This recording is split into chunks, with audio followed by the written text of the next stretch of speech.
শিল্পে শাসক দলের তাণ্ডব। তৃণমূল কাউন্সিলরের নেতৃত্বে আইটি হাবে ক্যাম্পাসে ঢুকে তাণ্ডব চালানোর অভিযোগ। শিল্প সংস্থার আধিকারিক থেকে কর্মীদের বেধড়ক মারধর, গাড়ি ভাঙচুর। দুর্গাপুরের বেবেলের তথ্য প্রযুক্তি সংস্থার অফিস প্রাঙ্গণে ঢুকে তৃণমূল কাউন্সিলরের নেতৃত্বে তাণ্ডব চালানোর অভিযোগ। অভিযুক্ত তৃণমূল কাউন্সিলর সহ 4 জনকে গ্রেফতার করেছে পুলিশ। গতকাল রাতে অফিস প্রাঙ্গণে বাজি পোড়াচ্ছিলেন তথ্য প্রযুক্তি সংস্থার কর্মীরা।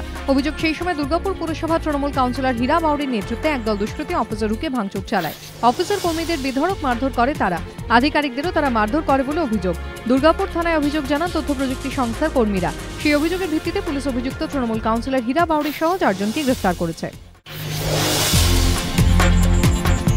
কাজ অসম্পূর্ণ রেখে বুধবার ঝাঁপ বন্ধ করে দিল মুখ্যমন্ত্রীর তৈরি শ্যামল সেন কমিশন। গত বছর সারদা কেলেঙ্কারি প্রকাশ্যে আসার পর মমতা বন্দ্যোপাধ্যায় প্রতিশ্রুতি দিয়েছিলেন 500 কোটি টাকার তহবিল গড়ে ক্ষতিপূরণ দেবেন প্রতারিত আমানতকারীদের। কিন্তু প্রতিশ্রুতির সঙ্গে বাস্তবের মিল নেই বলেই অভিযোগ বিরোধীদের। শ্যামল সেন কমিশন ঠিক কত টাকা ক্ষতিপূরণ দিয়েছে তা নিয়েও তৈরি হয়েছে বিভ্রান্তি। কমিশনের ওয়েবসাইটে লেখা হয়েছে তারা সরকারের কাছ থেকে 167.13 কোটি টাকা পেয়েছে। ঝাঁপ বন্ধ হওয়ার আগে পর্যন্ত কমিশন 166.26 কোটি টাকার ক্ষতিপূরণ দিয়েছে। কমিশনের ওয়েবসাইটে আরও লেখা রয়েছে তারা এখনো পর্যন্ত 3,95,162টি চেক বিলি করেছে। কমিশনের ওয়েবসাইটে দেওয়া তথ্য অনুযায়ী প্রায় 4 লক্ষ চেক বিলি হয়েছে। যদি ধরে নেওয়া হয় 4 লক্ষ মানুষ ক্ষতিপূরণ পেয়েছে, তাহলে বাকি 13 লক্ষ আবেদনকারী কি দোষ করলো? তারাও তো প্রতারিত। রাজ্য সরকারের থেকে ক্ষতিপূরণের আশায় তারাও তো সমানভাবে আশায় বুক বেঁধেছিল। তাহলে তাদের ক্ষতিপূরণের টাকা না দিয়ে সরকার কেন হিমঘরে পাঠিয়ে দিল সেন কমিশনকে? অনেকে এই প্রশ্ন তুলছেন। যদিও এই পরিস্থিতিতে অস্বস্তিতে পড়ে কমিশনের তরফ থেকে দাবি করা হয়েছে ওয়েবসাইটে সর্বশেষ তথ্য না দেওয়ার ফলে তৈরি হয়েছে বিভ্রান্তি। সেন কমিশনের দাবি তারা রাজ্য সরকারের কাছ থেকে 287 কোটি টাকা পেয়েছে। এখনো পর্যন্ত 251 কোটি টাকা বিলি করেছে। চেক বিলি করা হয়েছে 4,98,000টি। এই পরিস্থিতিতে তাই প্রশ্ন উঠছে, তাহলে কোনটা ঠিক?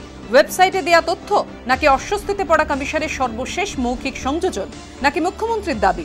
বিরোধীদের অভিযোগ, কোনো তথ্যই কারো সঙ্গে মিলছে না বলেই তৈরি হয়েছে বিভ্রান্তি।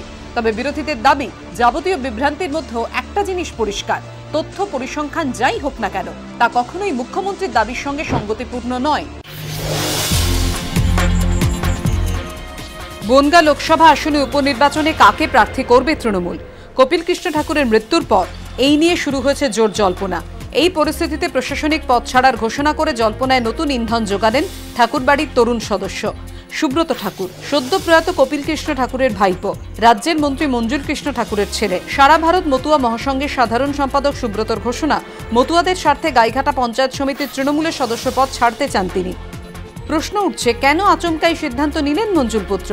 রাজনৈতিক পর্যবেক্ষকদের একাংশের ব্যাখ্যা, বনগাঁ লোকসভা আসনের উপনির্বাচনে প্রার্থী দেয়া নিয়ে তৃণমূলের অন্দরেই মতানৈক্য রয়েছে।